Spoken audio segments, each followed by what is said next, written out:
बिस्मिल्लाहिर्रहमानिर्रहीम, अस्सलाम वालेकुम जी। मैं नजमुल हसन बाजवा हूँ।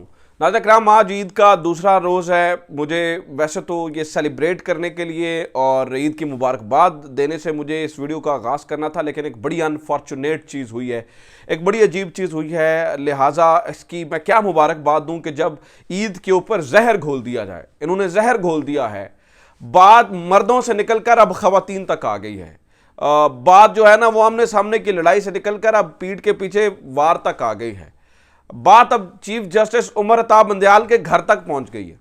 नाज़रीन कराम, चीफ जस्टिस उमर अता बंदयाल के घर की खवातीन की एलिजेड ऑडियोज, मुबैना तौर पर मुबैना ऑडियोज रिलीज कर दी गई हैं। और ये 2 मिनट और 30 सेकंड की ऑडियो है। इसके अंदर बहुत सारी बातें हो रही हैं। क्या बातें हो रही हैं, किस तरह से बातें हो रही हैं, क्या कहा जा रहा है, ये मैंने आपके साथ जो है वो शेयर करना है।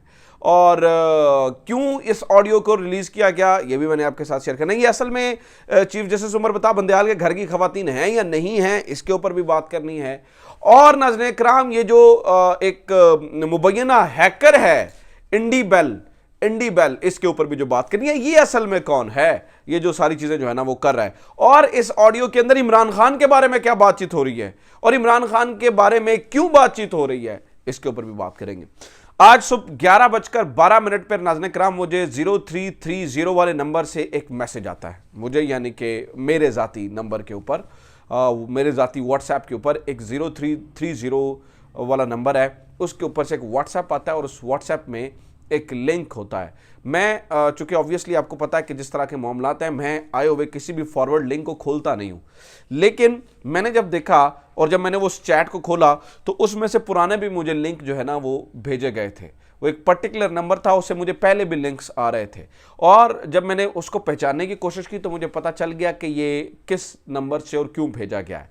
नाज़रीन कराम, ये जो मुबैना हैकर है ना, जिसे ये इंडी बेल के नाम से, ये इंडी बेल के नाम से मौजूद हैकर पहले भी जो भी ऑडियो रिलीज करता है, शायद उसके पास पाकिस्तान के तमाम जर्नलिस्ट के नंबर हैं, या शायद उसने कुछ बंदों को सिलेक्ट करके ग्रुप के अंदर डाला हुआ है, उनके व्हाट्सएप नंबर, अब आई डोंट नो हमारे व्हाट्सएप नंबर कैसे उसके पास है, वो उसके अंदर एक मैसेज जो है वो फेंक देता है, उसका लिंक फेंक देता है जब भी ये स्टोरी करता है। अच्छा, जब मैंने इस लिंक को खोला, यानी कि इस लिंक के ऊपर क्लिक करके नहीं, मैं ट्विटर के ऊपर इसकी प्रोफाइल पे गया और मैंने प्रोफाइल पे जाकर इंडी बेल खोल लिया तो नाज़रीन कराम मेरे सामने एक जो है ना वो पूरी एक ऑडियो लीक एक सामने पड़ी थी। उसको सुनने से पहले मैंने देखा तो उसके ऊपर 2 खवातीन की तस्वीरें लगी हुई थी, एक महानूर जबीन और एक Rafia Haider, if I am not wrong, Rafia Haider या राफिया तारक जो है ना वो उनकी फोटो जो है ना वो लगी हुई थी। अच्छा, फोटो ब्लर करके लगाई हुई थी और नाम लिखे गए थे इनके साथ, तो मुझे अंदाज़ा हो गया कि ये इसके अंदर जो है ना वो क्या है। मैंने उसको प्ले किया, वो चीफ जस्टिस उमर अता बंदयाल के बारे में गुफ्तगू हो रही थी, वो भी मैं आपके सामने रख भी देता हूँ, कोशिश करता हूँ थोड़ी सी सुना भी देता हूँ कि उसके अंदर जो है ना वो क्या गुफ्तगू हो रही थी। और फिर नाज़रीन कराम मैंने इसको जो है ना वो इसके बारे में चीज़ें देखना शुरू की। अच्छा, सबसे पहले तो सुन लीजिए कि उसके अंदर गुफ्तगू क्या हुई, बल्कि सबसे पहले सुन लीजिए ये इंडी बेल है कौन, फिर आपको गुफ्तगू का भी पता चल जाएगा और आपको यह भी अंदाजा हो जाएगा कि ये कौन करवा रहा है और क्यों करवा रहा है। ये इंडी बेल नामी ये जो अकाउंट है, ये जो सारी आज तक जितनी भी तहरीक इंसाफ की ऑडियो लीक हुई हैं, ये सारी की सारी डार्क वेब के ऊपर एक अकाउंट बना हुआ है जिसका नाम इंडी बेल है। ये इंडी बेल करता है। ये इंडी बेल पहले जान लीजिए कौन है ताकि आपको अंदाजा हो जाए। नाज़रीन कराम, जब प्राइम मिनिस्टर शहबाज शरीफ साहब बने थे और इमरान खान गए थे, जब नया नया प्राइम मिनिस्टर शहबाज शरीफ बने थे तो एक ऑडियो लीक हुई थी प्राइम मिनिस्टर ऑफिस से, और वो ऑडियो लीक हुई थी एक इंडी शेल नामी, इंडी बेल नहीं, इंडी शेल नामी अकाउंट, एक डार्क वेब के ऊपर एक अकाउंट बनाया गया था इंडी शेल। उस इंडी शेल के ऊपर एक कुछ जो है ना वो ऑडियोज आई थी और वो असल में अपने आप को एक हैकर जाहिर कर रहा था और वो ये कह रहा था कि ये इस तरह की ऑडियोज हैं और मैं इनको बेचना चाहता हूं, जो मुझसे खरीदना चाहे इन ऑडियोज को जो है ना वो खरीद ले। अच्छा, हमने उस जो जब वो ऑडियोज हमारे तक पहुंची, वो 3 ऑडियोज थी, वो बड़ी इंटरेस्टिंग थी, बड़ी दिलचस्प थी। पता चला कि ये वज़ीर आज़म हाउस के अंदर से ऑडियोज जो है वो लीक हो रही हैं। उसका इतनी हाइप बनी, हैकर के बारे में इतनी बातें हुई, हैकर ने कहा जी मैं ऑडियोज रिलीज करने वाला हूं, मैं ये करने वाला हूं, फलां जुमे को रिलीज कर दूंगा। अब उसके बाद तमाम एजेंसीज हरकत में आ गई और पता चला और ढूंढना शुरू कर दिया कि वो इंडी शेल कौन है। याद रखिएगा, इंडी शेल नामी अकाउंट बना था। अच्छा, पता चलना शुरू, ढूंढना शुरू हो गए कि वो कौन है, वो कौन है, वो कौन है। तो पता चला कि बाद में आपको पता है कि एक मेजर साहब को भी इसमें बुलाया गया, कुछ इंटेलिजेंस के लोग दुबई से बुलाए गए। पता ये भी चला कि यहाँ से जो है ना वो लीक हुई थी, और आपको ये भी अंदाज़ा है कि उसमें जो है ना वो जो अफसरान मुलव्वस थे उनके खिलाफ कार्रवाई भी हुई। एजाज सैयद ने भी आपको पता है इस बारे में बताया था, और खैर अब तक ये इन्फॉर्मेशन जो है ना वो पहुंचती रही। जो ही ये इंडी शेल की कहानी खत्म हुई नाज़रीन किराम, एक इंडी बेल का अकाउंट बन गया। इंडी शेल की कहानी खत्म हुई तो एक अकाउंट बना जिसका नाम था इंडी बेल। अब ये जो इंडी बेल अकाउंट था, इसके ऊपर तहरीक इंसाफ की ऑडियोज आना शुरू हो गई। इमरान खान की ऑडियोज़ आई, उसके ऊपर फवाद चौधरी की ऑडियोज़ आई, और सब की ऑडियोज़ जो है ना वो आना शुरू हो गई। जो है ना वो लेटेस्ट ऑडियो अभी कुछ 2-3 दिन पहले आपको याद है कि एजाज क्या नाम है उनका, ये जो तहरीक इंसाफ के, खैर मेरे नाम जहन से निकल गया, जब ये टिकटों वाली बात हो रही थी कि 1 करोड़ रुपया देंगे, जब टिकटें रिलीज़ हुई है ना, तो इसी इंडी बेल ने उस ऑडियो को रिलीज़ किया था। अब आपको इंडी बेल का पता चल गया। अब मैं आपको बताता हूँ, अब keeping in mind the background of this so-called hacker named Indy Bell, अब आप जरा इस बात को सोचिए कि अब इस हैकर ने ये जो महानूर जबीन और राफिया नामी 2 खवातीन की ऑडियोज को रिलीज किया है उसी पैटर्न के अंदर, उसी तरीक़ेकार के अंदर, और उनके साथ वो लिखा गया है कि ये चीफ जस्टिस उमर अता बंदयाल के घर की खवातीन है, बल्कि महानूर जबीन के साथ लिखा गया है कि she is the mother in law of chief justice Umar Ata Bandial, Umar Ata Bandial की मदर इन लॉ, और साथ में जो है ना वो उनकी जो है राफिया जो हैं वो वाइफ ऑफ ख्वाजा तारिक रहीम। ख्वाजा तारिक रहीम नाज़रीन किराम कौन है? एक यानी कि 2 खवातीन के बारे में गुफ्तगू हो रही है। एक महानूर जबीन है जिनके बारे में कहा जा रहा है कि ये चीफ जस्टिस उमर अता बंदयाल की सास हैं, और दूसरी जो खातून मौजूद है उसका नाम जो है ना वो राफिया है, और उसके साथ लिखा गया है वो वाइफ ऑफ ख्वाजा तारिक रहीम। अब ख्वाजा तारिक रहीम कौन है? ख्वाजा तारिक रहीम नाज़रीन किराम वो शख्स हैं जिनकी ऑडियो इसी इंडी बेल अकाउंट के ऊपर चीफ जस्टिस साकिब निसार के साथ सामने आई थी, जिसके अंदर वो कह रहे थे कि मरियम बीबी आपके सामने कह रही है तो इन्होंने ठोको, वो ठोको वाली ऑडियो याद है ना, वो ख्वाजा तारिक रहीम की ऑडियो थी। और ख्वाजा तारिक रहीम साबिक गवर्नर रह चुके हैं, और ख्वाजा तारिक रहीम एक मशहूर लॉयर रह चुके हैं, और ये इनका बड़ा आपस में, इनकी फैमिलीज आपस में जो है ना वो कनेक्टेड है। अब नाज़रीन किराम जब मैंने उस ऑडियो को सुना, अब जरा ऑडियो के ऊपर आ जाते हैं। आपने बैकग्राउंड समझ लिया, आपने सारी चीज़ें समझ लिया, मैं आपके सामने ऑडियो के ऊपर आ जाता हूँ। देखिए इस ऑडियो के अंदर क्या था। इस ऑडियो के अंदर नाज़रीन किराम 2-3 बातें हो रही थी।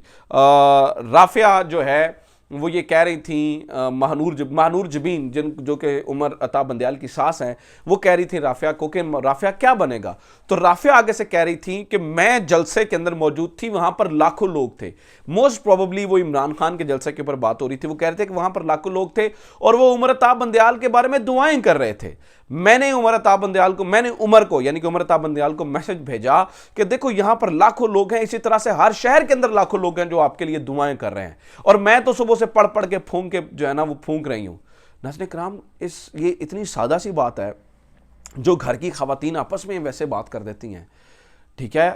अब आप देखें ना कि पहले तो आप इतना लो चले गए। अब ये जो इंडी बेल अगर कोई था तो इंडी शेल भी आपको पता है फिर हैकर नहीं है, फिर अंदाजा आपको हो गया होगा। अगर इंडी शेल जो है वो कुछ खास लोग थे तो इंडी बेल भी तो उसी तरह के लोग होंगे ना, उसी से मिलते जुलते लोग होंगे। यही बात तो यही समझ में आती है कि मिलते जुलते लोग होंगे, तो वो हैकर वैकर कोई नहीं है, ठीक है। लेकिन आप इस हद तक चले गए कि आपने जजेस की फैमिलीज को टारगेट करना शुरू कर दिया। नाज़रीन किराम इसमें कोई ऐसी बात नहीं की जा रही थी, जो है ना वो इसमें कोई ऐसी चीज़ नहीं थी जिसको जो है, लेकिन ये क्या करना, ये साबित ये करना चाहते हैं कि असल में जजेस की फैमिली इमरान खान की जो है ना वो फैंस हैं, इसलिए जजेस ये फैसले करते हैं। देखिए मेरे घर की खवातीन अगर किसी ख़ास पॉलिटिकल उनकी कोई एफिलेशन है या उनकी है तो इसमें कोई ऐसी प्रॉब्लम वाली बात नहीं है, और इसमें इमरान खान जिंदाबाद के नारे तो नहीं लग रहे हैं। वो तो जस्टिस के ऊपर बात कर रही हैं, इंसाफ के ऊपर बात कर रही हैं, और वो कोई ऐसी जो है ना वो इसके अंदर कोई गुफ्तगू नहीं हो रही। हाँ एक चीज़ जो है ना वो कही गई कि उन्होंने कहा कि अगर ये ना हुआ तो फिर मार्शल लॉ लग जाएगा। मार्शल लॉ की बात हुई है, ठीक है, मार्शल लॉ के बारे में बातचीत की गई है। इसके अलावा तो उसमें ऐसी कोई बात नहीं थी कि उसको इतना इशू बनाया गया। लेकिन नाज़रीन किराम इसको ऊपर खेला जाएगा, चीफ जस्टिस उमर अता बंदयाल को ज़्यादा ब्लैकमेल करने की कोशिश की जाएगी।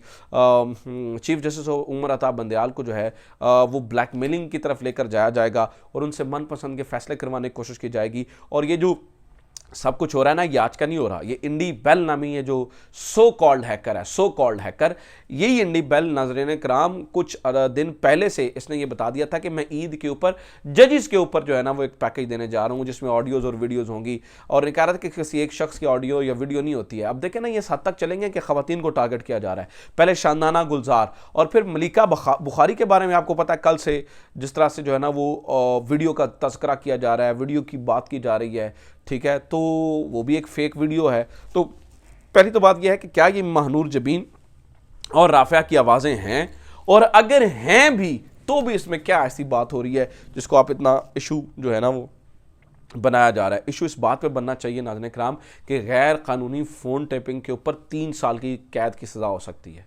3 साल। यहाँ पे पता नहीं क्यों तमाम लोग खामोश हैं, यहाँ पर पता नहीं क्यों बात नहीं हो रही है, यहाँ पर तमाम लोग पता नहीं क्यों सुमुन बुकमुन और उमयुन हो जाते हैं, यहाँ पर क्योंकि किसी के घर की ख़वातीन की बात है इसलिए खामोश हो जाते हैं। मतलब आप देखना चाहिए कि क्या आप क्या लेवल सेट कर रहे हैं कि कल को जब आप पार में नहीं होंगे तो आपके घर की ख़वातीन की वीडियोज़ ऑडियोज़ भी आएंगी और इस तरह से किया जाएगा। तो इस लेवल पे नहीं जाना चाहिए। इस गवर्नमेंट को, इस हुकूमत को होश के नाखून लेने चाहिए। ये होश के नाखून नहीं ले रहे हैं। ख़वातीन, घर के ख़वातीन जो है ना वो सबकी साझी होती हैं। माएँ बेटे बहनें जो है ना वो माएँ बेटियाँ बहनें सबकी साझी होती हैं। आप इस लेवल तक मत चले जाइए कि वो जो है ना वो हमारे रवायात और कल्चर से हटकर हो। आप अपने पॉइंट स्कोरिंग कीजिए, पॉलिटिकल स्कोरिंग कीजिए, लेकिन खुदा के लिए सियासत इतनी मत कीजिए कि उसमें माएँ बहनें और बेटियों को इन्वॉल्व कर लें। उमर अताब बंदयाल की फैमिली को जिस तरह से इन्वॉल्व किया गया है, मैं उस बात की शदीद मजम्मत करता हूँ, शदीद मजम्मत करता हूँ और शदीद मजम्मत करता हूँ। मेरे ख्याल से अब उनको इंसाफ का हथौड़ा चलाना पड़ेगा। अपना ख्याल रखिए। खुदा हाफिज़। पाकिस्तान जिंदाबाद।